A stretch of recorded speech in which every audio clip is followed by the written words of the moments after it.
Is it possible that new iterations of ancient techniques could be used to get us to new levels of excellence and help us with anxiety and mental health? The tapping technique of Nick Ortner is one such method. I spoke to him, and this is what he had to say about this interesting, innovative, and potentially mind-changing technique. How do you rationalize or even explain how tapping on, like, the side of the hand, the corners of the eyes, under the eyebrows, underneath the eyes, side of the eyes, under the nose, between the chin and bottom lip, collarbones, then top of the head, why would that change a person's emotional state? Is there scientific evidence that there is even a thing called meridians at all these points? Yeah, no, great question. There is. You can actually, there's a little tool called a galvanometer, and it measures electrical resistance. And you could take that and move it around the eye until you hit this point, and you'll see that this point underneath the eye is a point that conducts more electricity. So we don't often think of ourselves as electrical beings. We're, at least in this current state, we're very biologically based, right? We think we eat things, it does stuff. We take pills, it does stuff. But the reality is that we are full of electricity. I mean, when we think more about our brain, people tend to connect more with electricity in the brain, but they don't think that there's electricity in the body. But we are electrical beings. I mean, think about, if you're having a heart attack, it'd be boom, electricity to get the body going again. So these are points that conduct more electricity. And again, the research is showing, and we've seen it in fMRIs, so functional MRIs, where you can look into the brain. We can see how the brain lights up, for example, looking at a food that we crave. So they did a study where they put people in an fMRI machine, pop up some cake, the brain lights up. It goes, I want that cake, right? I've got a craving for that cake. Do tapping on that craving, even though I'm craving this, even though I need these sweets, even though, whatever was going on, run the machine again, that part of the brain doesn't light up. So it's turning off these centers of addictions, of cravings, of stress, of anxiety, these patterns that we've built up for so long. I always think it's important when we look to change our lives, to look around and go, okay, let's think about phobias, for example. So there are people that are terrified of public speaking, right? And if you said to them, hey, let's imagine we're post-COVID and there's an audience of 10,000 people in an auditorium, and you say, go into the theater, stand up in the front and give a speech. There are people that just that idea, they would start sweating, their stomach would hurt, they would just feel terrible because they've conditioned their mind to go, an audience, 10,000 people looking at me is dangerous.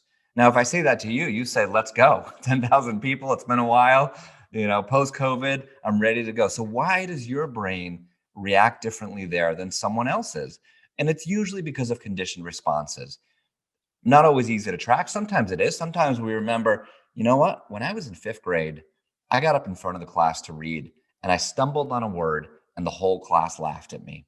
And think about that moment, an impressionable 5th grader, 10-year-old, 11-year-old that then decides, the brain goes, being in front of people is dangerous. Now, you might have had a different experience. You might have gotten in front of the class and you got some laughs. And then your brain encoded, ooh, being in front of people makes them laugh. This feels good. We are a series of patterns. We are a series of encoding. And what we can do with tapping, if there's something that we want to release, if there's something that gets in the way, if there's something that feels like, you know what, this isn't who I am. This fear of public speaking is holding me back. This anxiety whenever I drive is holding me back. This stress at work is not bringing the best out of me. We can acknowledge that and make that decision to change. Have you seen, have you ever had the chance to try this out on like high performance individuals, as it were? Because when you're talking about it there, Nick, I'm thinking, all right, we've made the connection with EDMR in that it's a physical therapy that almost is a hack into in a neurosis or anxiety or addiction or whatever, rather than a sort of a conventional psychotherapeutic alter the narrative, understand the narrative type of approach. It's comparable, isn't it, to hypnosis? And I know that obviously hypnosis has been like used with sports teams is the example I'm thinking of. Have you tried tapping with like athletes? You can imagine people, that condition, the yips, with golfers and darts players when they can't release. Yeah. There was actually a public story about a catcher who had the yips, and use tapping. This was probably 5 or 6 years ago. I've worked with some athletes. We have a sports performance series in the app, just a couple meditations, and that's going on. But that's such a great example, because when you see something like that, when we look at athletes, when they struggle, so the yips, for people that don't know, it happens with golf and putting. It happens in weird ways for baseball players, where this catcher just throwing the ball back to the pitcher. So a meaningless task, really. It's not like the thick of the game, but something happened in his brain where it just like couldn't do it. Throwing it short, throwing it long, just like the simplest task. So we've seen that happen before. And again, those are conditioned experiences. What I see a lot with athletes with injury is that even if they feel like, all right, I've rehabbed and I feel good and I feel strong, there's still that voice in the back of their head that goes, oh, that left knee, it's just like, and especially at the highest levels, professional athletes, they can't have anything being held back. Like if you hold back at all, if you're nervous, if you're anxious, that's when they get hurt. That's when they underperform. So yeah, tapping's been very effective, because think about what we're doing there. So there's a couple of ways to approach it. Let's say an injury, or let's say a mistake, right? Penalty shot, someone goes to kick it, goes over the crossbar in the World Cup, God forbid, or in some big game. Imagine what that does to that player's brain. A memory that is locked into their body. I mean, it hurts watching it at home, right? You see someone miss a penalty and it just hurts, because you go, oh, poor guy, what they have to feel. And imagine it counting. So their bodies are locked in. And we see this, when you see in sports, like, oh, they made their last 12 penalty shots, or they're on a hot streak, or they're, have the flow going. It's because they don't have those things stuck in their brain. So what we can do in that case, you close your eyes and you go, okay, when I think about football, when I think about baseball, when I think about whatever's happening, what's the memory that comes up that I can't let go of? And people will feel it in their body. Athletes will feel it in their body. Oh, it's this when I underperformed. For actors, you can think about a time when you were working on a scene and it just didn't come together. And maybe that's holding you back from your next scene. So you run the movie in your mind. So this applies to professional athletes. This applies to normal people like us, who maybe 2 weeks ago said something stupid or reacted in anger, and the thing just keeps running there. We close our eyes, we run the movie, and we're going to do some tapping together, I know, and then we can send that calming signal to the amygdala. We keep running that movie until that charge is gone from it, until you can think about the event and go, it's not there anymore.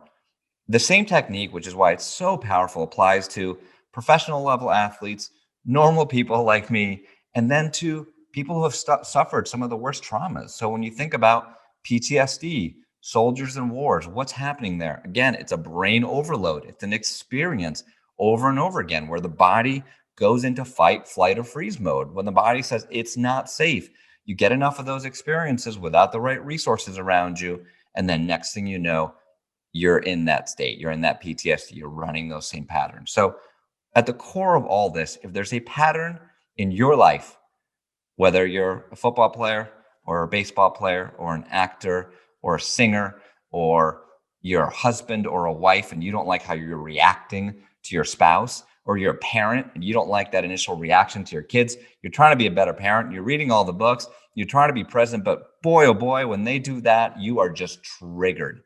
When there are reactions and things in our lives that we don't want, number one, recognizing it. So the second you recognize it, you've made huge leaps and bounds. You go, this is something that I don't want to be me. I don't want to be part of who I am, because this isn't who I am. We recognize it, and then we can use this process to let it go. It's in the body. I really feel that. I feel like I have regular therapy, and I'm a member of support groups, and I like, therapeutic discourse, i.e., telling the story, talking about it. But what I feel is that some things are it's like it's not even in my brain. It's like it's in my heart, or it's in my stomach. And I've noticed when you're doing this technique, you like to anatomically locate where the emotion or sensation is being felt. Yeah, it helps people get grounded, especially people who are in their head a lot. So if you've done a lot of therapy, if you've thought a lot about these things, well, it's just a bunch of thinking. So, let me think about this again. Let me think again about how I haven't forgiven my mother for what she did 20 years ago. Let me talk again about my dad. And that's all good. I mean, there's a place for therapy. There's a reason why therapists from around the world, I mean, one of the biggest supporters of this technique. The people I see time and again, oh, where'd you hear about our app? Oh, my therapist gave it to me. Because traditionally trained therapists are going, hey, I have all this great experience in cognitive behavioral therapy, in Jungian therapy, and exposure therapy. Now I bring this technique on top of it. It's not an either or. It's not, oh, well, you either do CBT or you do tapping. It's no, take the tools from CBT, take everything you've learned and acknowledge and recognize the fact that we have these physical bodies that we need to calm, that we need to reset the brain, that we need to reset that physical experience. So all these somatic tools, so somatic is a word for body, sort of a group of therapies that are saying, let's take everything we've learned in the past and apply this on top of it. Make it so we have a resource that can help the brain and the body calm down and create change. Okay, if you're enjoying this conversation, please join me over at Luminary for the rest of our discussion. For all the latest episodes of Under the Skin, where a man is clearly suffering from a gastric disorder, belching and blowing his way through intros and outros, go over to luminarypodcast.com to start your free trial. This free trial. I'll see you there.